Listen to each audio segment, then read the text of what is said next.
Welcome into a Week 12 Packers offensive breakdown against the Minnesota Vikings. This was a 23-6 win for the Packers. No heart problems this week. It wasn't the most exciting game, but the job is done. So let's dive into the film and see what this Packers team looked like. Very first play, we're going to focus on our right guard situation. Looking at Jordan Morgan, he ended up starting in this game and kind of having a split time role with Anthony Belton. And I didn't really like much of what I saw from either guard, but we'll look at this first play. I can see Emmanuel Wilson getting stopped. Got Jordan Morgan going too far out, and I don't know if this was meant to be an inside zone or what their rules are necessarily on this play, because it appears that everyone takes a step to the right. So I'm assuming that this is probably more on Ryan, because Banks would take here. He's just going to punch and then take. If a guy slants on the inside, that should be Ryan's man, and then Morgan would just be headed up to the next level. But instead, looks like Morgan just completely whiffs. But I would say that this play is probably more on Sean Ryan than it is on Morgan, because it doesn't look like it's a gap scheme. It just looks like Sean Ryan is kind of sealing on the inside, and he shouldn't be going for that guy. He should be keeping that head up, just putting that hand, taking that step to the right, and then taking that slanting defender. Next play, we're going to focus on Wicks down here at the bottom, and this is just a simple kind of smash concept. He's going to run a coin route, and then you've got a corner over the top, and Wicks is just going to make a nice catch. For some reason, that backer is sliding towards the middle of the field. Wicks is able to stay there, catch it, split the two defenders, and get down within the 1 yard line. Looking at the pass protection, I think things are pretty solid up front. I think Banks had a really good rep on this play as well. Helping Rasheed Walker, it looks like a full slide here. I think he was anticipating pressure. So I think this is where we heard Ridge, right? Ridge, 5-letter word, 5-man slide to the right. So Brooks would be first taking that outside defender. So you can see everyone is going to be sliding to the right in this situation. And both Brooks, he first had his eyes out here. He's not coming, so he gets his eyes inside just in case Banks doesn't get here. But Banks is able to pick him up. And then Brooks leaks out. But man, clean pocket, even though you have these exotic pressures from this Vikings defense. Then the next play, not much to look at here, but of course we got Emmanuel Wilson. Going to focus on Jordan Morgan as well. This is right behind Jordan Morgan, and I think this touchdown is scored in spite of him. He doesn't make the block. It's just Wilson who's able to churn his legs and get into the end zone. But here it looks like you get a combo block. Boom, boom, and then he's supposed to work off and seal that backer, but that backer is way too fast for Morgan. He is way too late, right? And at this point, I don't even think Morgan needs to be helping, right? These guys are locked in, so he's just got to extend that arm and then get to this linebacker, and he's just way too slow, gets tripped up, and luckily Wilson's able to churn those legs and get a touchdown. Something that I liked this week was obviously more of Darian Kennard bringing in the extra lineman, and now you've got this motion, which is going to be a momentum, right? So you're going to motion away from running behind this lineman, and this is just a simple kind of cutback scheme. So the line is going to be flowing all one way, and we're going to see this nice kind of lane where he's just going to get upfield, and Wilson does a good job of keeping his shoulders square, getting vertical, and driving to get some extra yards. So here you can see that flow. Looks like a simple split zone. Everyone flowing to the right. And then you've got this kick out of the end. And Wilson's just going to see everything kind of clogged up in the middle. Keeps those eyes up, gets outside for a decent gain. Then we got Wicks making a nice catch on a 3rd and 10. And this is also good effort from Love. You can see he was making sure he was getting the protection right, pointing everything out. Lots of exotic pressures. Still a miscommunication up front. I think that's probably one of the worst reps that I've seen from Chris Brooks. But I think he was anticipating having to take a guy off the edge. But Love does a nice job here of floating the ball in. I think this is another one of those ridge calls. And if it's a 5-man slide to that right side, then he's probably anticipating he's got to pick up on the other side, but he's got a tight end here. So I don't think he necessarily needs to do that. But if he steps up and takes this blitzer, this is going to be a lot easier for him. Belton is a little bit too slow anyways, right? But if Brooks is going to step up, take this, he's going to clog up that wraparound as well. But Love, this traditional fadeaway, places it in between 5 defenders, and Wicks is able to high point it for a first down. Here you've got a 3rd and 15, and Love is going to take a sack. You've got a deep corner, you've got a clear route, and then you're going to have this kind of speed dig that comes in underneath. But of course, they need 15 plus yards.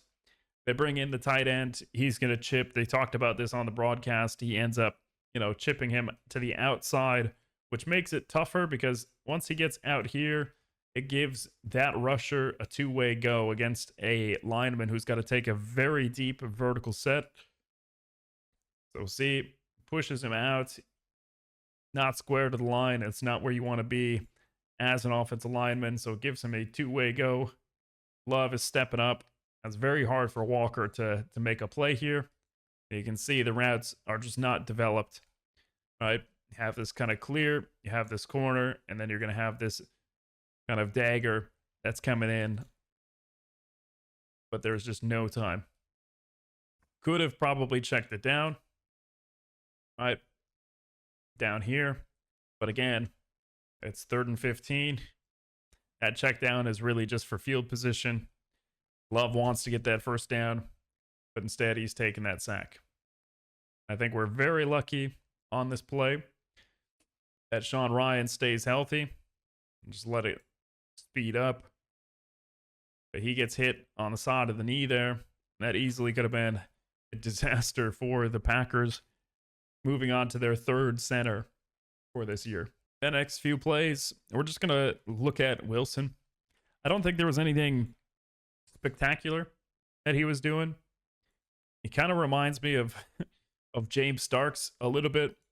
He doesn't really have the greatest vision in the world, and he runs into the backs of his offensive lineman a few times, but he just keeps his legs moving, and he's able to get positive yards. This one, he gets 11 yards into the back of Ryan, but still able to get 11 yards just because he keeps the legs moving. Now you've got a split zone. He's going to recognize that everything is kind of bottled up, and he's going to see this little lane to the outside, and he's going to get 10 yards on this carry. But again, back in to the back of Tom, then bounces out, puts his head down, and he's able to get a first down. Not necessarily textbook running from a running back, but he's getting the job done. He was able to do enough in order to win this game against the Vikings, and did a decent job in replacement for Jacobs. And we're going to focus on Dobbs here. Vikings are in a shell coverage, and he's just going to find that soft spot in the zone. All right, so they're playing some form of Tampa 2 here, with Metellus being that middle read defender. So they start with this 3 safety look.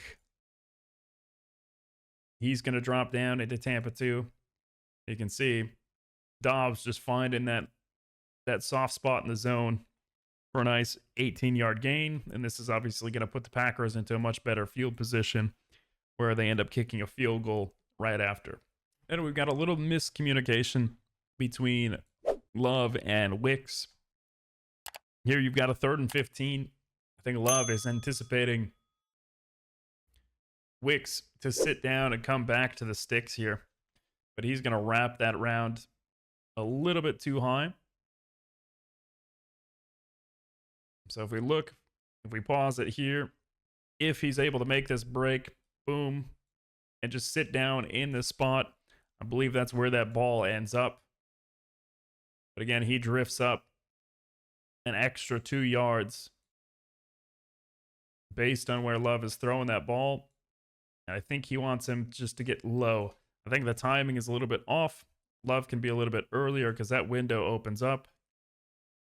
So just not on the same page there between Wicks and Love, but decent route. He's able to find that soft spot. He is open. Just not the greatest throw in the world by Love. But of course, this leads to a punt, which then ends up getting the Packers a turnover because Whelan has a great punt, able to recover a fumble and put up another touchdown, but not showing that touchdown from Wilson on this one. Love was on the same page with Watson. We saw this a few times throughout the game. Just this quick out at 10 yards. And you can just see the respect for Watson. He's not really pushing vertical. I don't think he does a great job on this route. I think he's a little bit lazy on it. He's just kind of jogging, and then he's able to make a break, but still that DB is respecting that vertical. You can see he opens up his hips ready to run with him because he doesn't necessarily have the same speed. And as soon as those hips open, Watson's breaking out and getting a first down with good timing with Love. And I was interested to see how Belton would do. And this is just going to be the last 3 plays that we're going to look at. This video is going to be shorter. There were like 42 run plays in this game. And a lot of them were the same play, getting 3 or 4 yards a pop. So I'm not necessarily going to show every single one of those plays, but do want to focus on Belton. We'll have, a not so great rep. We'll have an okay rep, and then we'll have another bad rep. But I think this is still a good opportunity for Belton. And 61 has had a pretty good season so far. So not saying that he's a slouch, but Belton gets too far over the top of his toes quite often. He reaches with the top of his head, right? And he's going to be off balance, and we'll see that a couple times.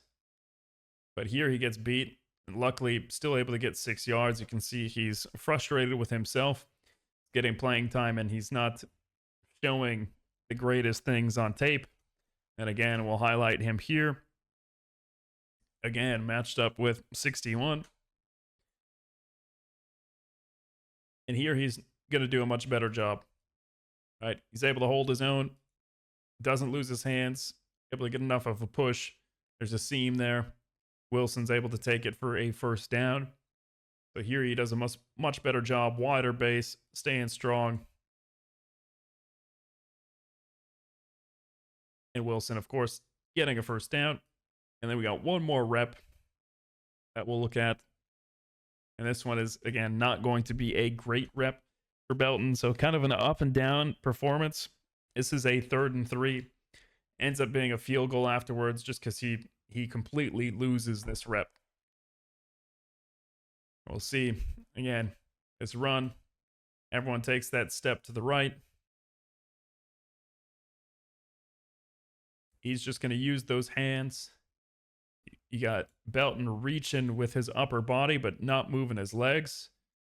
Just kind of one of his biggest issues. All right, he's just kind of planting his legs and then reaching with his upper body.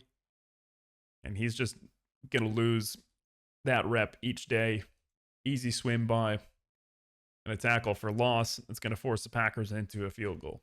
So, of course, Packers ended with 2 field goals. There were 2 in the clock this entire game. It was a relatively easy win. The defensive side will be more fun to look at, I think. And I guess the big plus here is that it's a division win. All right, 2-0 in the division. That's all you can ask for. Not the fanciest win, but they shortened the game. They stayed relatively healthy. You've got a big game coming up on Thanksgiving on Thursday. So overall, when you kind of look at this offensive performance, maybe it wasn't such a bad thing to have, this run game, 42 plays. I think it was only like 3.8 yards per carry. But again, you're doing just enough to win. And I think that's going to put the Packers in a much better situation on Thursday against the Lions. So thank you guys for watching. I'll have the defensive video out tomorrow. And of course, we've got a game on Thursday again. So I'll have videos on Friday and Saturday for the offense and defense after that Lions game. Take care, and I'll see you in the next video.